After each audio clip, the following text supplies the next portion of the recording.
Legenda Keong Emas. Dahulu kala di kerajaan Daha, hiduplah seorang raja yang bernama Kertamarta. Dia mempunyai dua anak putrinya yang bernama Candrakirana dan Dewi Galuh. Pada di suatu hari, Raja Kertamarta hendak menjodohkan salah satu dari putrinya dengan Pangeran Inu Kertapati.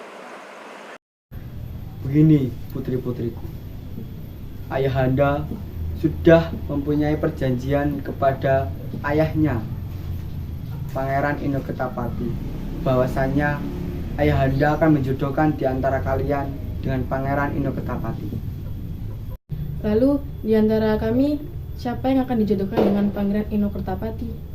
Jadi yang akan ayah jodohkan dengan Pangeran Inu Kertapati yaitu ialah Candrakirana. Candrakirana lah yang akan ayah jodohkan dengan Pangeran Inu Kertapati. Dengan perasaan iri, Dewi Galuh pun minta izin untuk ke belakang sebentar. Dewi Galuh merasa iri karena Candrakirana yang dijodohkan dengan Pangeran Inu Kertapati. Lama-lama rasa iri itu pun berubah menjadi rasa benci.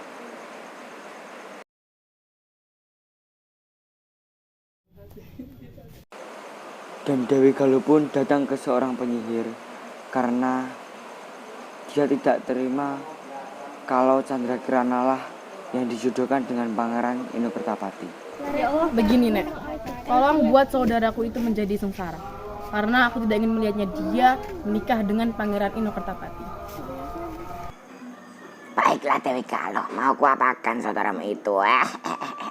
Terserah Nenek saja. Aku pasrahkan semuanya kepada Nenek. Baiklah Dewi Galuh. Terima kasih, Nek. Aku pamit dulu.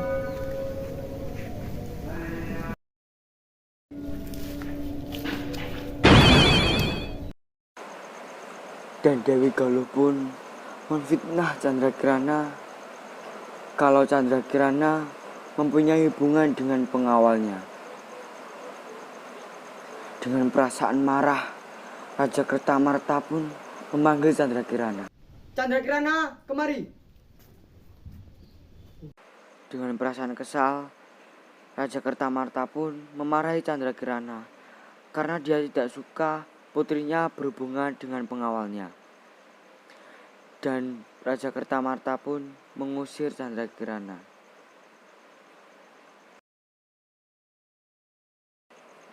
Candrakirana pun sedih. Dia pergi ke tepi sungai untuk menenangkan diri.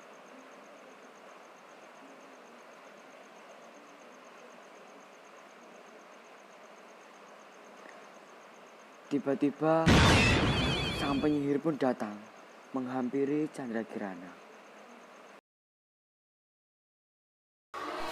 Candrakirana, kamu kenapa? Kamu siapa? Kok kamu ada di sini? Aku adalah nenek penyihir. Kamu apa kesini? Aku akan mengutukmu. Apa kamu ingin mengutukku? Salahku apa? Ini semua adalah permintaan saudarimu. Kamu pasti bohong kan? Tidak, ini semua benar. Tiba-tiba sang penyihir pun mengayunkan tongkat dan mengutuk Candrakirana menjadi sebuah keong emas. Dan penyihir itu pun berkata, kalau di siang hari Candrakirana akan menjadi manusia, kalau di sore hari Candrakirana akan berubah menjadi keong lagi. Dan Candrakirana bisa berubah menjadi manusia lagi kalau dia bisa menemukan cinta sejatinya. Dan penyihir pun membuang Candrakirana ke sungai.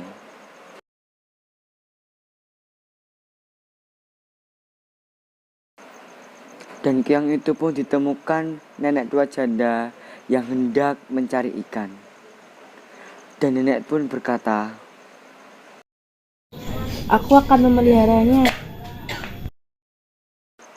dan keong itu pun dibawa oleh nenek tua dan akan dirawatnya di dalam kuali. Kamu sudah di sini ya, Keong Mas? Dan nenek nenek itu pun pergi karena mau berkebun. Tiba-tiba Kyong Imas pun berubah menjadi Candrakirana. Lama sekali nenek itu berkebun. Aku akan menyiapkan makanannya dulu. Dan Candrakirana pun memasak makanan dan disiapkan di atas meja makan. Dan nenek tua itu pun pulang dari berkebun. Dia terkejut karena melihat makanan yang sudah tersaji di atas meja makan.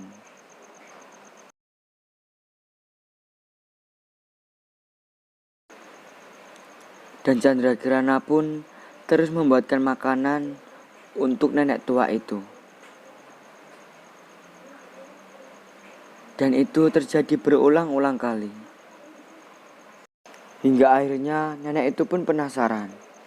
Ia pulang berkebun lebih cepat karena dia ingin tahu siapakah yang memasak untuk dirinya. Dan nenek itu pun terkejut karena ada wanita cantik yang memasakkan untuk dirinya. Nenek, kamu siapa? Kamu Dan nenek itu pun bertanya kenapa dia bisa ada di sini. Sebenarnya Dan Candrakirana pun menjawab, sebenarnya dia adalah Kyong yang diselamatkan nenek apakah waktu benar itu. Ya nek, itu Dan Candrakirana pun menceritakan semuanya, kenapa dia bisa dikutuk menjadi keong emas. Dan Candrakirana juga bercerita bahwa dia bisa berubah menjadi manusia seutuhnya, asalkan dia bisa menemukan cinta sejatinya. Oh begitu, semoga kamu bisa menemukan jodohmu ya. Sementara itu di kerajaan Daha, Pangeran Inokertapati menyamar menjadi rakyat jelata karena dia ingin mencari Candrakirana yang sudah beberapa hari hilang. Di perjalanan, Pangeran Inokertapati gak bisa minumnya. Jadi, ia meminta minum salah satu dari penduduk masyarakat desa Dadapan. Dan Pangeran Ino pun terkejut karena dia melihat Candrakirana yang sudah beberapa hari hilang.